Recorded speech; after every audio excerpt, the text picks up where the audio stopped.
12 years, I thought I was the luckiest man alive. Her name was Olivia. We met at a bookstore, of all places. She was looking at poetry. I was lost in psychology. We reached for the same book. She smiled first. I don't believe in fate, but if anything could make me believe, it was her. She was warm, soft-spoken, but had fire in her laugh. Her eyes, those green eyes, they held stories.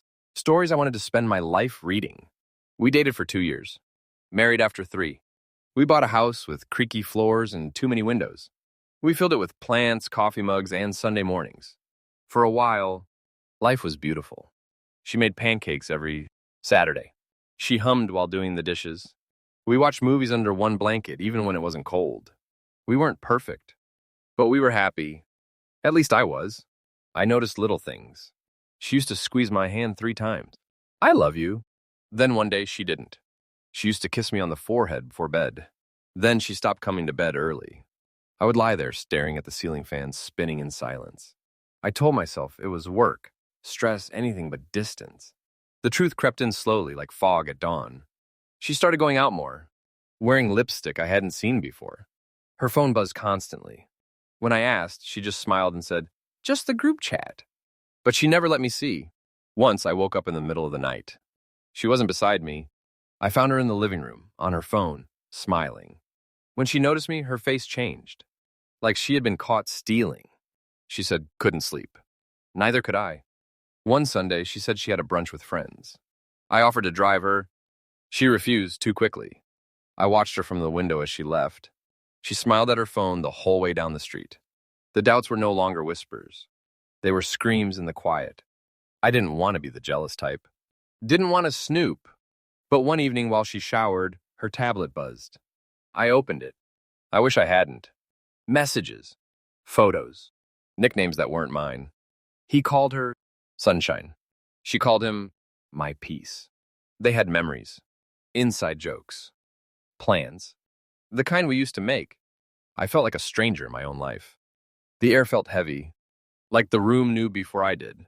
She came out of the shower humming. I looked at her, really looked. She wasn't mine anymore. That night I didn't confront her.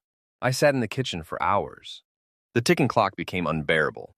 In the morning, I asked, "Are you happy?" She froze. "What do you mean?" "I mean, really, are you happy? With me?" She didn't answer right away. And that silence was louder than any scream. Eventually, she nodded slowly, but her eyes looked past me. "I didn't mean for this to happen," she said. I laughed not out of humor, but heartbreak. "You don't fall into someone else by accident," I replied. She cried. "I didn't. Not then." I moved into the guest room. We kept pretending for weeks. Meals in silence. Small talk that hurt more than honesty. I felt like we were ghosts living in a memory. She said she ended it, but I didn't ask if that was true. I didn't want to know. Then one afternoon, I packed a small bag. Books. A sweater. My journal. I wrote a note. "I loved you. Once. Maybe always. But I can't do this." I left my key on the counter, and I left. I moved into a small apartment above a bakery. The walls were thin, but the smells were comforting. I started walking again. Started sleeping again. I didn't look at photos. Didn't block her. But I muted the memories. They still came sometimes. In the smell of cinnamon.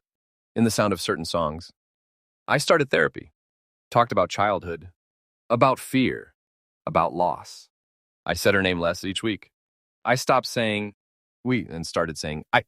I met new people. Went on awkward dates. Laughed at things again. It was slow, but it was real. I kept a journal. One page read, "She loved the ocean, but she drowned me." Another, "Healing isn't pretty. It's peeling away the lies you told yourself." I still think of her. But now I remember the truth, not the illusion. And someday, maybe, I will meet someone who feels like morning coffee.